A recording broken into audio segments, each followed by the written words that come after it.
Selamat berjumpa kembali. Pada kesempatan ini saya akan menjelaskan tentang ciri hakiki perkawinan dalam gereja Katolik. Saya sengaja membuat konten tentang ini supaya dapat membantu saudara-saudari yang Katolik, khususnya yang sudah menikah ataupun yang belum menikah, sehingga tahu bahwa ciri hakiki perkawinan dalam gereja Katolik. Saudara-saudari yang terkasih, saya akan membacakan satu kanon yang berisi tentang ciri hakiki perkawinan dalam gereja Katolik, yaitu dari kanon 1056. Saya akan membacakan kanon ini. Kanon 1056 berbunyi, ciri-ciri hakiki perkawinan ialah unitas atau kesatuan dan indisolubilitas atau sifat tak dapat diputuskan atau tak dapat diceraikan, yang dalam perkawinan Kristiani memperoleh kekukuhan khusus atas dasar sakramen. Saudara-saudari yang terkasih dalam Kristus, yang disebut dengan ciri hakiki ialah ciri yang esensial atau ciri yang pokok dalam setiap perkawinan, khususnya dalam perkawinan di gereja Katolik. Saudara-saudari yang terkasih dalam Kristus, ada dua ciri pokok perkawinan dalam gereja Katolik. Yang pertama yaitu kesatuan atau unitas. Yang kedua, tak dapat diceraikan atau tak dapat diputuskan atau indisolubilitas. Kita mulai yang pertama. Ciri yang pertama adalah kesatuan atau unitas. Ciri kesatuan atau unitas ini adalah ciri yang menunjuk pada unsur unitif dan monogam. Apa yang dimaksud dengan unitif dan monogam? Unsur unitif dimaksudkan sebagai unsur yang menyatukan suami dan istri secara lahir dan batin. Tentu saja kita sudah tahu bahwa secara lahiriah hubungan suami istri harus ada, dan secara batinnya juga ada keterikatan hati antara suami dan istri menjadi satu. Dan saudara-saudari yang terkasih, yang unsur yang kedua yaitu unsur monogam, yaitu menyatakan bahwa perkawinan hanya sah jika dilaksanakan hanya antara seorang laki-laki dan seorang perempuan.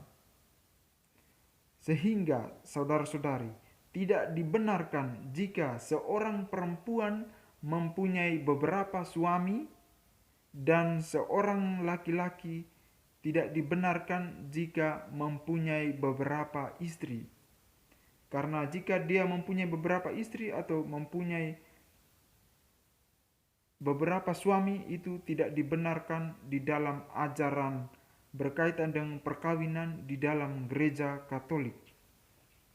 Saudara-saudari yang terkasih dalam Kristus, kita masuk pada ciri yang kedua, yaitu tak dapat diputuskan atau tak dapat diceraikan. Apa yang dimaksudkan dengan tak dapat diputuskan atau tak dapat diceraikan? Atau indisolubilitas. Yang dimaksudkan adalah bahwa perkawinan yang dilangsungkan secara sah menurut tuntutan hukum. Jadi menurut ajaran gereja atau menurut kitab hukum kanonik yang berbicara tentang perkawinan dan mempunyai akibat tetap dan tidak dapat diceraikan atau diputuskan oleh kuasa manapun. Jadi tidak dapat diputuskan oleh kuasa manapun kecuali oleh kematian. Jadi saudara-saudari yang terkasih dalam Kristus, ciri yang kedua ini adalah perkawinan gereja Katolik itu tidak dapat diputuskan atau tidak dapat diceraikan. Dan hanya bisa diputuskan jika salah satu pasangannya meninggal dunia. Jadi Tidak dibenarkan jika pasangannya masih hidup tetapi dia sudah mencari istri yang lain atau suami yang lain. Saudara-saudari yang terkasih, ciri tak dapat diceraikan atau indissolubilitas ini mempunyai dua sifat, yaitu interna dan eksterna.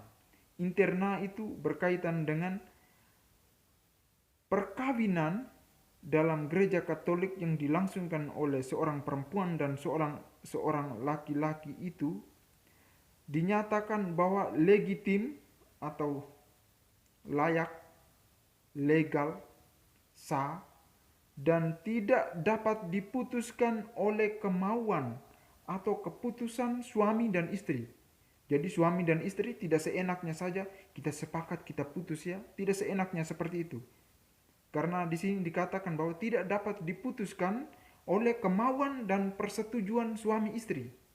Karena mereka, khususnya suami dan istri, tidak mempunyai otoritas atau tidak mempunyai kuasa untuk mencabut kembali kesepakatan perkawinan yang telah mereka ikrarkan. Dan saudara-saudari, walaupun mereka sudah mengikrarkan dan tidak dapat dicabut kembali oleh suami dan istri, namun dapat diputuskan atau diintervensi oleh pihak gereja jika perkawinan itu ada masalah. Dan yang kedua yaitu eksterna, itu berkaitan dengan perkawinan tersebut tidak dapat diputuskan oleh pihak manusia manapun. Jadi siapapun yang namanya manusia tidak dapat memutuskan perkawinan itu. Dan saudara-saudari, sifat tak dapat diceraikan itu dibedakan menjadi dua. Yang pertama yaitu indissolubilitas absoluta. Jadi tak dapat diceraikan secara absolut. Itu jika perkawinan itu tidak dapat diputuskan oleh kuasa manapun kecuali oleh kematian. Satu-satunya perkawinan yang memiliki ciri tidak dapat diceraikan secara absolut adalah karena perkawinan itu sudah disempurnakan dengan persetubuhan. Jadi suami dan istri sudah melakukan persetubuhan, berarti sudah sempurna, sehingga tidak dapat diceraikan. Hanya bisa diceraikan atau bisa diputuskan oleh karena salah satunya meninggal dunia. Mengapa saudara-saudari seperti itu? Karena perkawinan dalam gereja Katolik itu melambangkan kasih antara Kristus dengan gerejanya. Sebagaimana tertuang bahwa Kristus telah setia dan tidak pernah meninggalkan gerejanya, demikian juga suami dan istri setelah dibaptis tidak dapat saling memisahkan diri. Kita bisa membaca dalam Efesus bab 5 ayat 22 sampai dengan 33. Dan sifat tak terceraikan yang kedua yaitu indissolubilitas relativa atau tak terceraikan secara sifatnya relatif, bahwa ikatan perkawinan tersebut tidak dapat diputuskan atas dasar konsensus atau kesepakatan dan kehendak suami istri itu sendiri, namun dapat diputuskan oleh kuasa gereja sendiri setelah terpenuhinya syarat-syarat. Jadi terjadi masalah dalam ikatan perkawinan, cacat konsensus atau cacat kesepakatan, lalu memenuhi syarat-syarat, maka perkawinan itu dapat diputuskan oleh kuasa gerejawi.